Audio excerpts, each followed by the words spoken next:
You wanted the best. You've got the best podcast. The hottest podcast in the world. The Chris Voss Show, the preeminent podcast with guests so smart you may experience serious brain bleed. The CEOs, authors, thought leaders, visionaries, and motivators. Get ready. Strap yourself in. Keep your hands, arms, and legs inside the vehicle at all times, because you're about to go on a monster education roller coaster with your brain. Now, here's your host, Chris Voss. Hi, folks. It's Voss here from the ChrisVossShow.com, the ChrisVossShow.com. Welcome to the big show, my family and friends. Welcome to the big circus tent in the sky. Ladies and gentlemen, boys and girls, children of all ages. Are there children that listen to the show? Actually, there are. Evidently, our TikTok following has been a lot of 13 and 17-year-olds lately. We have like a ton of them that like the show and click the link to join the podcast. So I guess we do have to start saying that. Do you have to have a signed thing from your mom and dad to listen to the show if you're under 18? I don't know. We'll have to check with the attorneys. But anyway, guys, welcome to the show. We've got an amazing, brilliant business mind on the show. He's the author of multiple books, and we're going to expand your knowledge like never before. In fact, you may want to fire up the coffee because we're just going to make you smarter.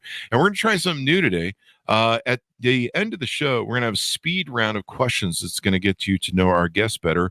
And maybe you'll judge them more harshly or you'll judge them more kindly. We're going to find out at the end of the show. So make sure you listen all the way to the end to hear our funny speed round. It may not quite be at the end, so you got to listen to the whole show. It might just jump in the middle. So there you go. It'll be a nice, funny session that we'll have. And if it's not, well, then you can ask for your money back because we didn't charge you, eh? So there you go. As always, we do a funny improv ramble so that you don't see the setup that's coming, unless you've watched the show for a long time. Refer the show to your family, friends, and relatives. Remember, Christmas is coming, the holidays, Thanksgiving. You're going to be sitting around the table with all your relatives. And as we all know, we all have those relatives that maybe aren't quite on the sharp end. You know, as George Carlin used to say, think how dumb the average person is and realize 50% of the people are dumber than that. And I'm one of them. So I know this for a fact. But you don't want to be sitting around that table talking to people that maybe need to read a book. And that's why you have great authors on. So refer the show to your family, friends, and relatives. Tell them to go to iTunes and sign up over there. Give us a 5-star review over there as well. Goodreads.com/Chris Voss, LinkedIn.com/Chris Voss, YouTube.com/Chris Voss, and Chris Voss 1 on TikTok. Today, we have one of the most amazing authors on the show. He's the author of 8 books of strategic thinking. I love strategic thinking. I've been a strategist since I was young, and I'm still trying to figure out how to do it. So he's going to help me do it and figure out what I've been searching for all my life, and maybe you too as well. I'm just telling people what they've been searching for all their life. They're like, oh my God, I've been searching. You've been searching for the Chris Voss Show and brilliant authors all your life. Rich Horwath is on the show with us today. His amazing new and latest book is called Strategic: The Skill to Set Direction, Create Advantage, and Achieve Executive Excellence. It's going to be released on November 7th, 2023, which once again, in my setup, makes it so you can send them to your relatives, buy several copies, send them to Christmas. And that way, when you go visit them for Thanksgiving dinner and Christmas dinner, they might be smarter. You know, no guarantees. They have to read the book. So make sure they do that as well. Rich Horwath's vision is to teach the world about how to be strategic. For more than 20 years, he has focused relentlessly, damn it, on providing leaders with innovative concepts and practical tools to think, plan, act strategically in order to set direction, create advantage, and achieve their goals.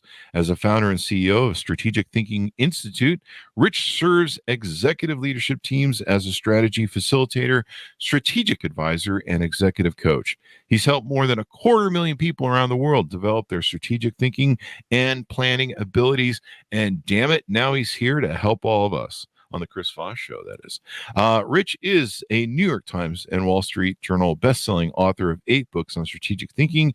He's been rated the #1 keynote speaker on strategy at national conferences, including the Society for Human Resource Management Strategy Conference. He's appeared on ABC, NBC, CBS, and Fox TV to provide commentary, and Fast Company, Forbes, and Harvard Business Review. Now he reaches the pinnacle of his career. He's on the Chris Voss Show. Welcome, Rich, to the show. How are you? Chris, I'm great, and it's very exciting to be with you today. Thanks for the opportunity. It's very exciting to have you. Give us your .com so people can find you on the interwebs, please, sir. Yeah, so if you're looking to be strategic, you can go to strategyskills.com. So strategyskills.com, hundreds of free resources, videos, white papers, infographics, lots of good free stuff there to be more strategic. There you go. And if you're not looking to be strategic, you visit my OnlyFans at onlyfans.com/ don't watch that. I don't know what that means. Don't go there. So welcome to the show. Congratulations on the newest book. What motivated you want to write this book? You put 8 books in the can, or this is maybe your 8th book in the can. What motivated you want to write this one? So, Chris, during COVID, a lot of the live stuff that we're able to do, keynote speeches, in-person workshops, obviously that was done. So I was doing a lot of executive coaching one-on-one through video, as a lot of people were doing video. And one of the things I would do is I would ask my clients, can we record it? And then I'd have it transcribed with an AI software. And as I was going through about 3.5 years of manuscripts from different people that I talked to, one word kept popping up time after time, and that word was navigate. I'm trying to help my team navigate the competition. I'm trying to navigate this new market. We're trying to navigate this. And it really dawned on me that that's a major challenge today. Research shows that about 70% of leaders feel overwhelmed with all the stuff that's coming at them day in and day out. So for me, it was really about how do you help people navigate what they're going through day in and day out. So that was really the genesis for this new book, Strategic, was how do I help people navigate their business effectively and efficiently? There you go. And there's more to navigate now, especially with COVID, post-COVID, supply chains, customer changes, employee sort of behavior changes where, no one wants to go back in the office anymore. Companies like, you must come back to the office. And I just saw something about some different companies trying some different things where, and it's definitely a challenge. The marketplace has changed, and I hear some people say, hey, when do we go back to the way it used to be? And I'm like, it's not ever coming back. Oh, employee wages too is a big factor as well. So give us a 30,000 overview of the book and your foot and what's inside. Yeah. So if you think about a compass, typically you're north, south, east, west. I developed a compass to help business people navigate. And that's really 4 areas: strategy, leadership, communication, and organization. And so within each of those areas, you've got lots of different tools, tips, checklists to help people be better. So let's talk about competition. Everybody's in highly competitive markets these days. You're competing globally, online, in addition to brick and mortar. So a lot of the tools in the competition section are, who's your value proposition most important to? What's the differentiating activities that you do that nobody else can do? And then how do you position yourself to be really effective, not just short term in the next quarter, but long term too? And then how do you innovate? How do you see what's next? A lot of people are so mired in the day-to-day, they don't lift their heads up and think about what's my business look like in a year or 2 years or 3 years. But if you're a leader of a business, you've got to be able to take time to set aside and think about what's that future state look like. So a lot of the tools in the book are helping you navigate the day-to-day stuff in those 4 areas, but then also what should the business look like down the road? There you go. You've got to have that future sense and that future vision, right? Yep. If you don't, those who fail to plan to fail. There you go. So tell us a little bit about your hero's journey. What got you interested in strategy and business, and many of the books that you've written fall on the same sort of theme. Hi, folks. Chris Voss here with a little station break. Hope you're enjoying the show so far. We'll resume here in a second. I'd like to invite you to come to my coaching, speaking, and training courses website. You can also see our new podcast over there at chrisvossleadershipinstitute.com. Over there, you can find all the different stuff that we do for speaking engagements if you'd like to hire me, training courses that we offer, and coaching for leadership, management, entrepreneurism, podcasting, corporate stuff. With over 35 years of experience in business and running companies as CEO. And be sure to check out chrisvossleadershipinstitute.com. Now back to the show. What was it like growing up for you, and what shaped you? Yeah, so I'd say first of all, sports. Back in my day, We didn't have travel sports where you played one sport, 9 months out of the year and 10 months out of the year and just go.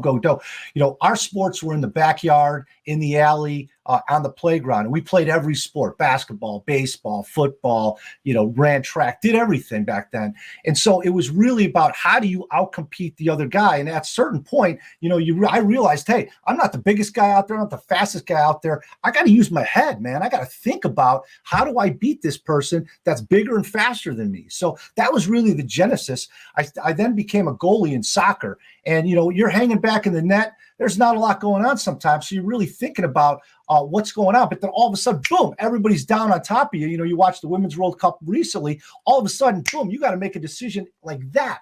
So I realized that, hey, if I can think strategically, if I can make decisions quickly, that's something that's going to be valuable, not just in sports, but in business as well. And so that's really was kind of the genesis for me thinking about what do I want to do longer term. I'd say the other forming thing too was in high school during the summer, I was a garbage man. And I know, Chris, you're saying, hey, what a glorious job. You are a garbage man, dude. How do I get that job? It was all you can eat.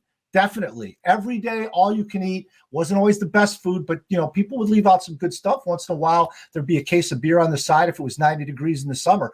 But being a garbage man helped me realize that, look, you've got to put in the work day in and day out. We were up at 4:30. We'd work 12-hour days. You'd come home. You take one shower. Mom would say, hey, you still stink. Get back up, take another shower. You take another shower. You get up, you do it again. So part of being strategic is not just, hey, I'm a smart person and this is what I've got. It's the discipline every day to practice that skill. So that's one of the things that I work with executives is, hey, you've got to develop that discipline. If you play golf once a year, you play the guitar once a year, you're going to stink. You got to be able to do that on a regular basis. And most people, Chris, as you know, they're doing strategy once a year for a couple days during a planning meeting at the offsite Holiday Inn for 2 days, with a nice buffet. And then all of a sudden they go home and strategy's gone. That doesn't work. So again, it's that discipline to be strategic on a regular basis. The book is really just a guide to help people build that habit day in and day out. There you go. It's a muscle. It's a muscle. You got to keep working. It's just like going to the gym. And strategy is so important. I grew up playing strategy games, and I got locked into the challenge of them. I've never been smart enough to play chess, and chess is a great strategy game, an incredible strategy game. I think it's why it's so, it's been endeared for eons of time. But yeah, I used to play a lot of Risk, Strategy. Stratego was the game. Yeah. Checkers. And like I said, I'm probably one of those people who ate the checkers half the time. Wait, is that a politician who does that? No, I guess I came across too much lead in my growing up. It was one of those wonderful things they had in our generation, lead paint chips. It tasted great. Gave you that kind of taste that was it was bitter, but it kind of made your tongue tingle a little bit. It's great stuff. So there you go. But I've always loved strategy. I love strategy in business. I love thinking of it like a chess game, even though I'm too lazy to bother to pick up chess. And most people need to think about it because there's so many different moving parts and pieces on a chessboard to a business, right? Mm-hmm. Mm-hmm. Yeah, absolutely. And I'm with you. Chess is a great game.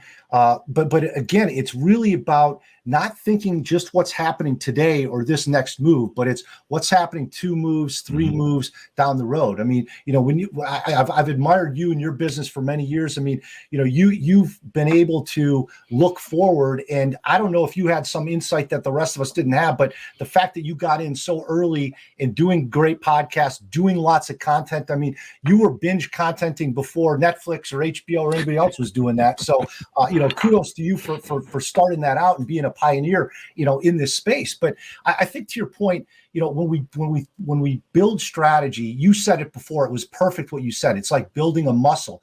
And in the book, we talk about this idea of strategic fitness.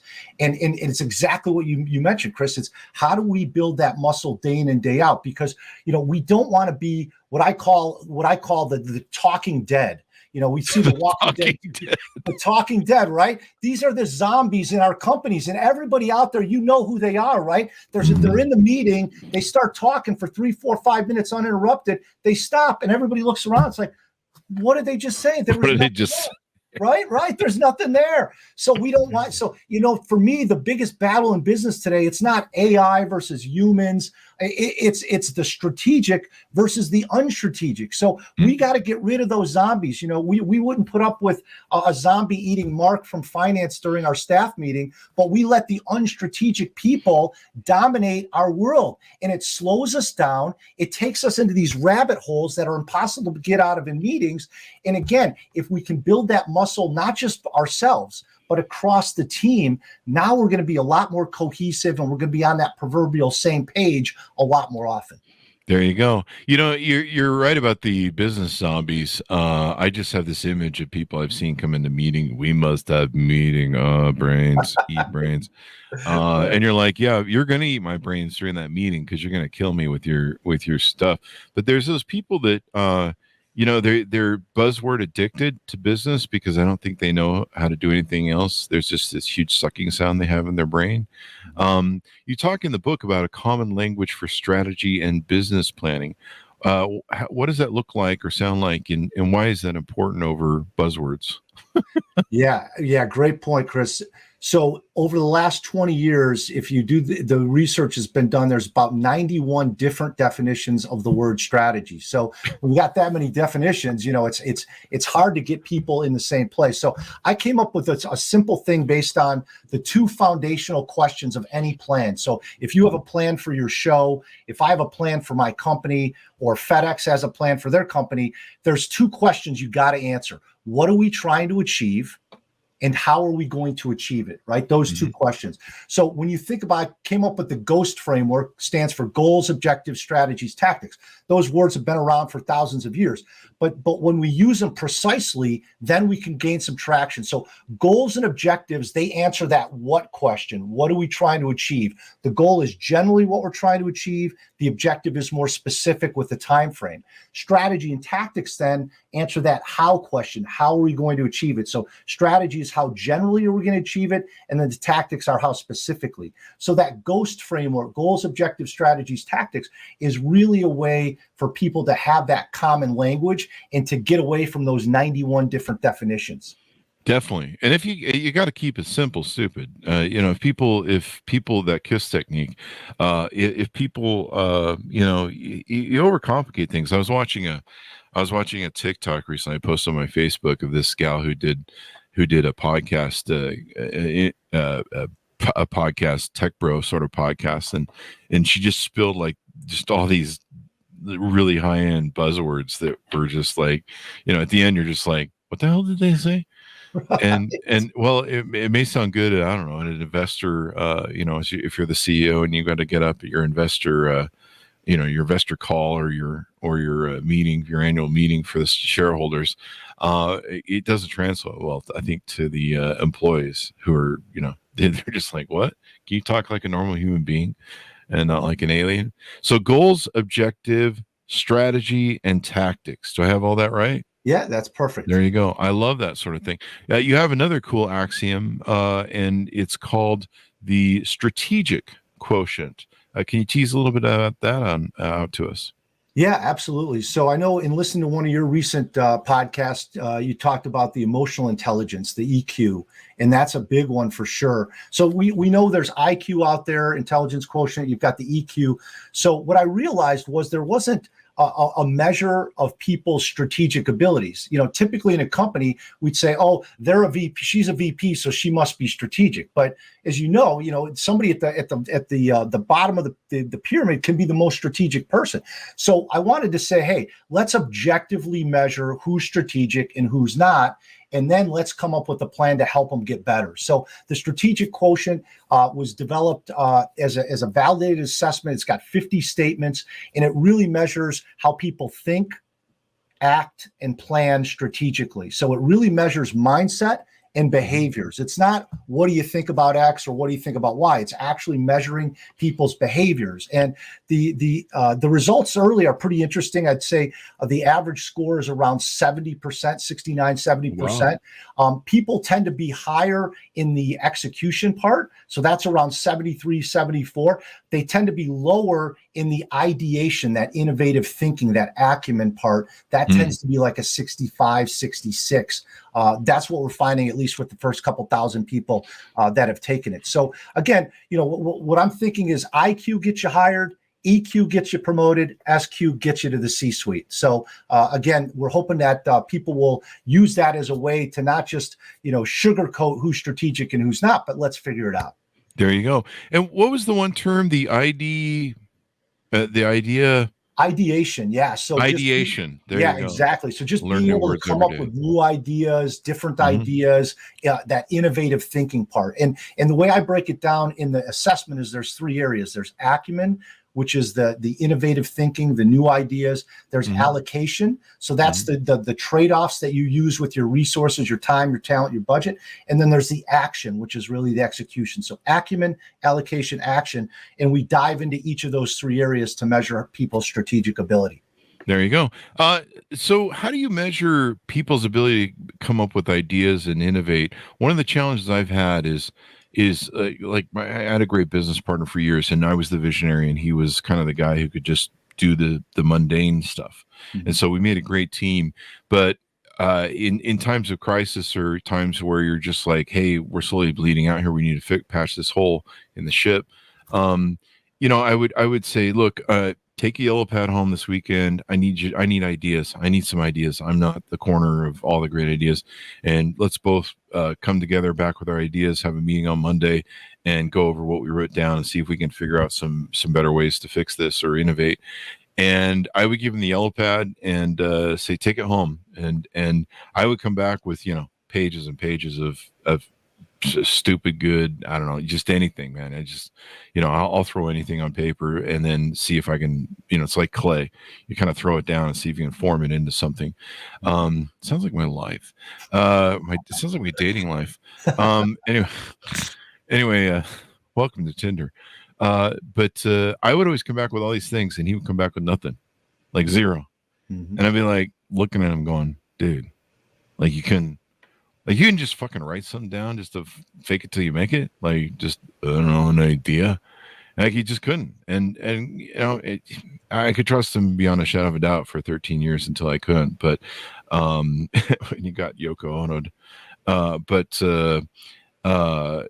It's how do you measure something like that? Because I really would like to know that when it comes to people that I want to put in strategic positions of a company.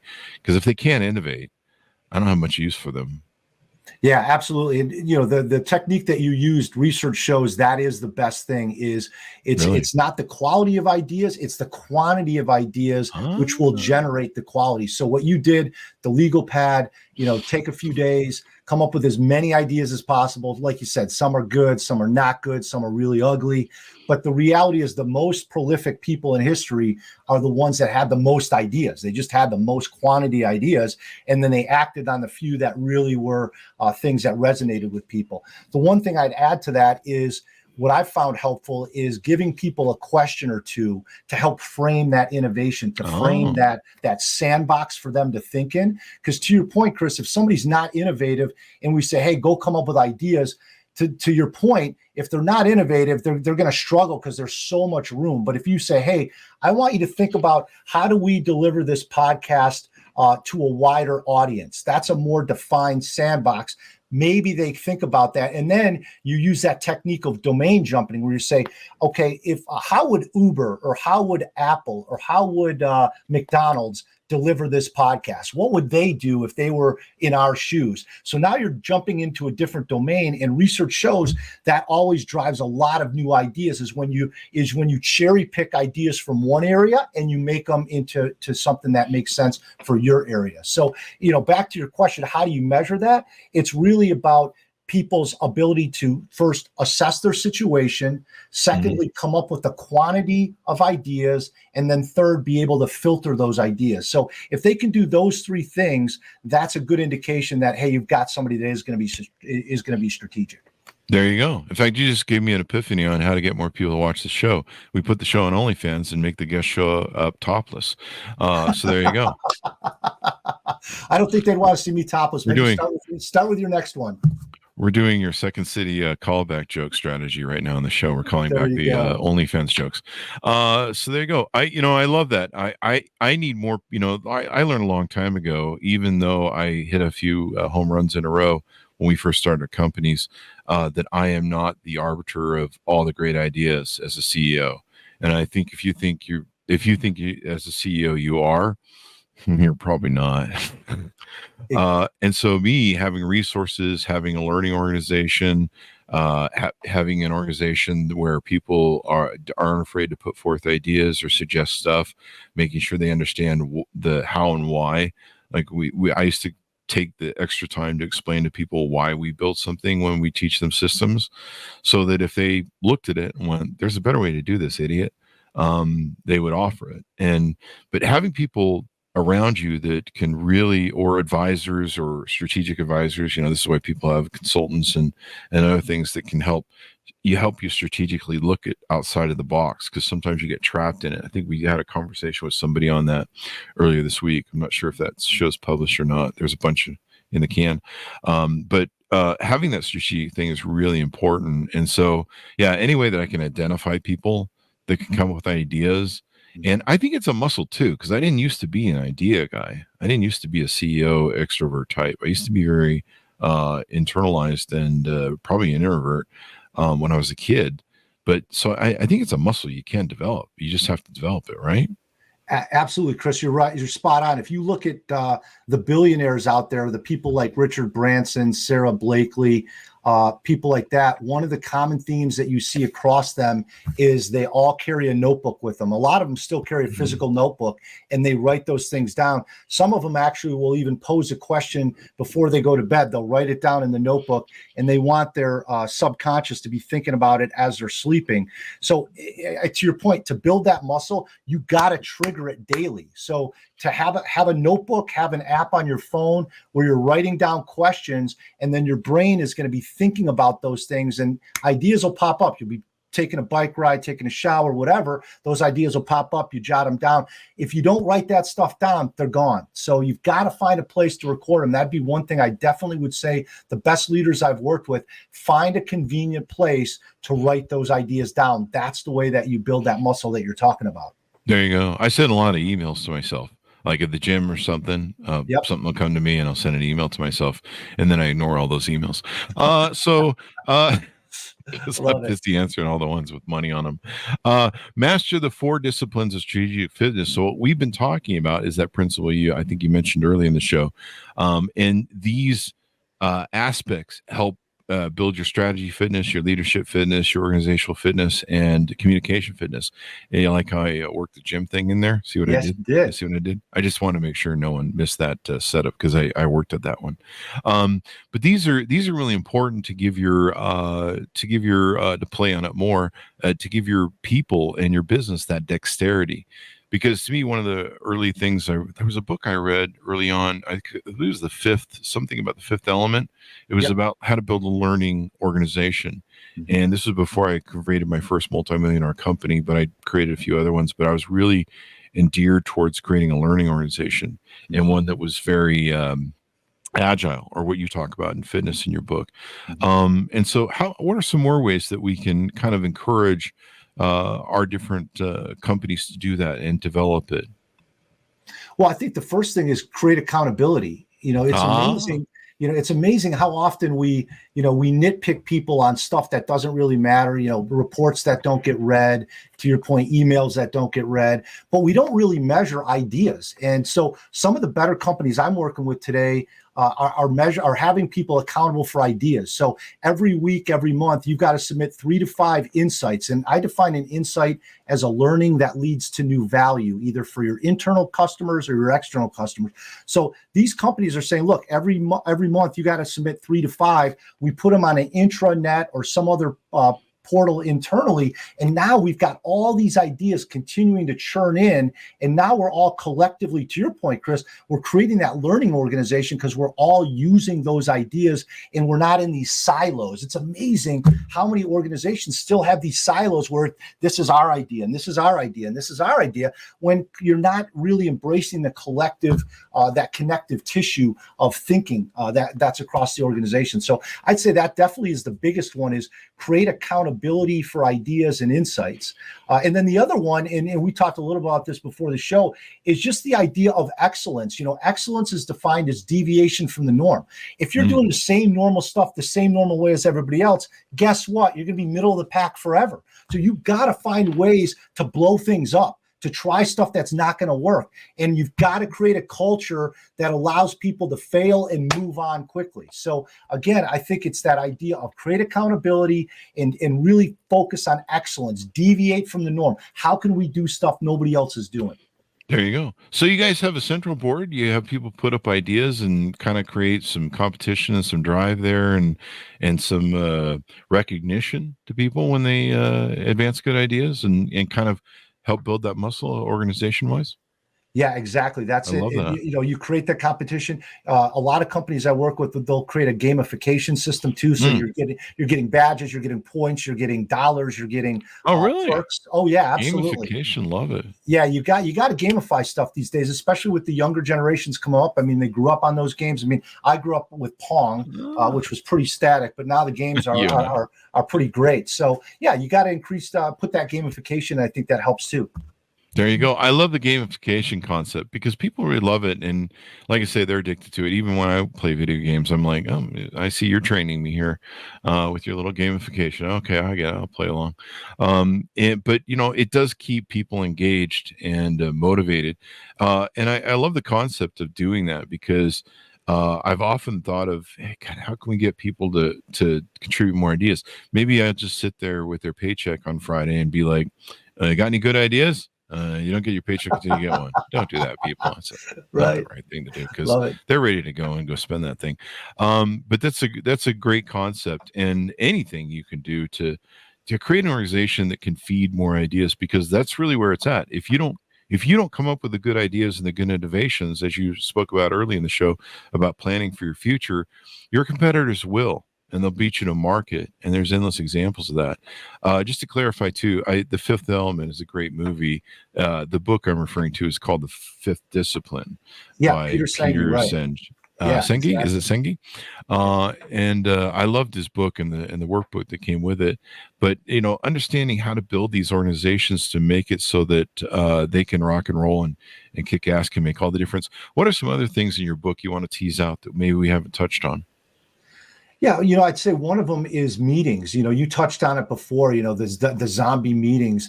And it's amazing to me, about 80% of executives say that their meetings are unproductive and a waste of time. I mean, 80%, that is a crazy number. When you start adding up the salaries that are in these meetings, that people allow that to happen. So I think, one of the last chapters we talk about is strategic meetings. What does that mean? Mm-hmm. And for me, there's 3 things you got to have in a meeting. You got to have intent. So what's the purpose of this meeting? You should have an agenda. You should have what's the outcome that we're looking for. It's amazing how many people go to meetings with there's no agenda. They don't even know what's going to happen. You just show up and hopefully it goes well. So the second thing is decisions. You got to make decisions in meetings.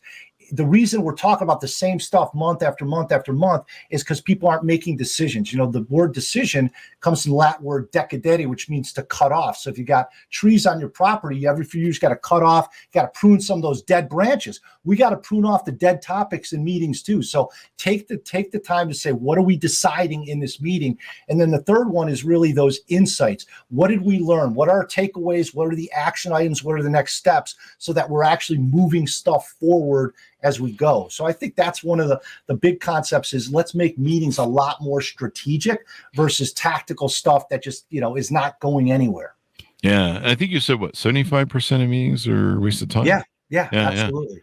You know, the other thing we probably need to recognize, correct me if I'm wrong here, is we also need to realize that sometimes the agenda is just not to do any work and go to a meeting just to F around a little bit and, just screw around, have some donuts and coffee and just, I don't know, argue about nothing and just really stall for time when you don't want to make decisions sometimes, or strategic decisions, because you're afraid you'll make the wrong one. Right. You know, it's kick the can down sort of kick the road mentality, where you have a meeting, we're going to decide something in this meeting, and then you just decide to have 4 more meetings kicking the can down the road to come back and decide whatever you're supposed to decide in that meeting, and you really don't make a decision other than just like, well, everyone think about it some more and we'll talk about it next month. And Right. Yeah. The other one, just to build on what you said earlier around the whole fitness piece in those workouts, is there's a chapter around mental toughness. And what we talk about is I did some research on Olympic athletes, professional athletes, people like Michael Jordan, Kobe Bryant, Simone Biles, other great athletes. And we said, what's their mental routine before games? And so we broke that down and we said, then how do you take a mental routine like that and apply it to a business situation? So if you've got a big meeting or you're presenting to the board of directors, you don't want to just walk in there and wing it. What's your mental routine like? What's the state of mind? So we talk about using performance statements. So, if you tend to be more of a dictator type of leader and you're just, ordering people around, maybe one of your performance statements is, hey, I'm going to listen first. I'm going to talk second. So that when you go into that meeting, you're thinking about that type of performance. So one of the, I think, more interesting chapters is around how do you take sports mental performance and apply that to business. And a lot of I heard an analogy recently that I can't remember who it was, but it was a famous coach, and he talked about how the night before the game, know your game plan, or at least like the first 8 plays, and memorize those. And when people go into the Super Bowl or any different game, they have a game plan. They have a set of plays that they put forth, and then of course they'll probably adjust the plays as they play out and in the fluidity of the game. But knowing that going in and trying to manage that agenda can make all the difference. And people do that like you mentioned before, that sports analogy. And he would tell people the night before, know your game plan the night before, or at least, before you wake up in the morning and go. That way, if something happens, the game's delayed, you end up late to the game, there's some sort of kerfuffle or whatever the distraction might be. Yeah. Your first 8 plays, and then you kind of kick into gear from that, and you're not lost. You can at least put that first foot down and get off on the right foot, as they like to say. So I love that concept and everything else. Anything more you want to tease out of the book? Yeah, I think that the main thing is, Chris, especially these days, and you touched on it earlier, everybody's so reactive. We're reacting to text messages, to emails, to voicemails. People start their day, they're just jumping into their inbox. And now we're basically the bumper car at the carnival. And I think the take home is, don't be a carny. Be strategic. We don't want to be the guy at the carnival just bouncing around from one thing to the next, riding that bumper car. We want to be more thoughtful and intentional with our day. And the reality is, and you touched on it too, it's this idea of new growth comes from new thinking. You can't do the same thing in the same way year after year after year and expect something different and miraculously new to happen, right? That's Einstein's definition of insanity. So we've got to have ways to trigger ourselves to have that new growth, which is going to drive that new thinking and those new ideas. So I think those are the main take homes, is let's step back out of the day-to-day, be more proactive, less reactive, and we got to carve time out, put it in your schedule to think. If we don't think, we're just going to be reacting, and now we're going to be following everybody else's agenda in our world and not our own. There you go. It's so important to be reactive. And strategic thinking, most people don't really do it. They're like, well, I don't know, I show up for work 9 to 5 and all that good stuff. So we're going to try something new on the show. And hopefully this will be a running gig and bit, where we're going to ask our guests Interesting questions that'll get to know you, to know them better, and me to know them better as well. Probably both of us, all of us in the audience to know them better, and we'll have some fun with it too. Now, there is a bit of risk and reward to this conversation. Hopefully all of our guests always read the fine print that says we inherit future children and stuff like that. But if we're going to ask him a series of questions here, if he gets the questions wrong, for the most part, he'll be thrown in the Chris Voss Show gulags and tortured indefinitely. If he gets them right, he will be able to return to his wife and children. And when we tested this on the show before, we did have some people that got the questions wrong on purpose, so they didn't have to go back to their home. So you might want to see a psychiatrist if that's your issue, because you don't want to be in the Chris Voss Show gulag. So I'll have to ask you, Rich, are you ready for the gauntlet here? Let's do it. All right, let's go ahead and circumvent this. So a series of questions here. It's up to you to get them wrong or right. The first question, is it better to have a pet dragon or a pet unicorn, sir? You have 5 seconds. Pet dragon, absolutely, because fire beats water any day of the week. There we go. Okay, we got that recorded and locked in. That's your final answer? Yep. All right. Is it better to have a flying car or a teleportation device?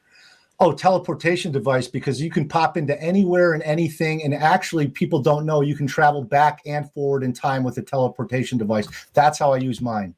There you go. Final answer? Final answer. There we go. That's locked in there. Is it, which is, now this is really controversial, so you'll want to think about this for a second. We'll give you a few extra seconds to work out this. Should pineapple be on pizza or not? Never, ever put warm fruit on anything, people. Fruit is meant to be eaten as a side by itself. Do not muck up my deep dish Chicago-style pizza with fruit. Final answer. There you go. There you go. I think we lost half the audience and we gained half the audience. I don't know what that means. Is it better to communicate using only emojis or only animal sounds? Animal sounds, because prehistorically that goes back to our ancestors sitting around the fire, and that's how we communicated. And that's still how I communicate today, especially after one glass of scotch. There you go. I love smoke signals. They always work for me. And final question. This is probably one of the most important. Should people be allowed to wear pajamas to weddings? Pajamas to weddings. No, but togas should be allowed, because togas provide more a more defined look, and it's a more regal look, and it goes back to our Roman ancestors, and I believe that's where weddings originated. As far as well, let me ask the judges. Judges, how do we do here? The judges said the last answer you got completely wrong. The answer is yes. You must wear pajamas as skimpy as possible to people who invite you to weddings, because you had to pay for a gift, so you can wear whatever you want. Screw those people. But the other ones were right. So you have survived the gauntlet, the gulag. We'll have to come up with a title for this bit, the Chris Voss Show Gauntlet Gulag bit. I don't know what the fuck. How about gulag and goulash? I like goulash. My Austrian grandmother makes a great goulash. So the gulag goulash, the gulag goulash of the Chris Voss Show. I like that. We just might use that. So I'm sorry, you will have to return to your family, and they'll have to put up with you from here on out. Thank you very much, Rich, for coming on the show. Give us any final thoughts you want and plugs for your all your .coms. So, Chris, again, really appreciate the opportunity. You provide a lot of great food for thought with the shows that you have. So thanks for the opportunity. For a lot of free resources, you can go to strategyskills.com. You can find me on LinkedIn, Rich Horwath. Love to communicate with people there. Put out a lot of content. And I've got a newsletter that's free, comes out once a month. At strategyskills.com. You can sign up for Strategic Thinker, and really appreciated the great conversation today, Chris. There you go. And the best part was the end. So there you go. I can't believe we pulled that off. So there you go. Order up the book, folks, wherever fine books are sold. And as always, what we're telling people lately is buy like 5 to 10 copies so you can give them to your family, friends, and relatives. You always got to have that spare gift to give to people because you didn't think of them because you don't like them, but then they give you a gift and you're like, oh crap, I don't have anything for them. Buy a few extra copies of people's books that we have as authors on the show. And then you always have something to hand them. You know, you're like, hey, I got this for you. And they're like, I work in medical. Why would I? But you need to think strategically in medical. Order up where fine books are sold. Available November 7th, 2023 from Wiley Books. Strategic the key to set direction, create advantage, and achieve executive excellence. Thanks so much for tuning in. There's 2 to 3 shows a day, 10 to 15 shows a week. If you're not watching and listening to them all, quit your day job, please. Go to goodreads.com/Chris Voss, youtube.com/Chris Voss, linkedin.com/Chris Voss, and don't write me about how you can't pay your rent because you followed through with what I said earlier. Thanks for tuning in. Be good to each other. Stay safe, and we'll see you guys next time. And that should have us out. God, that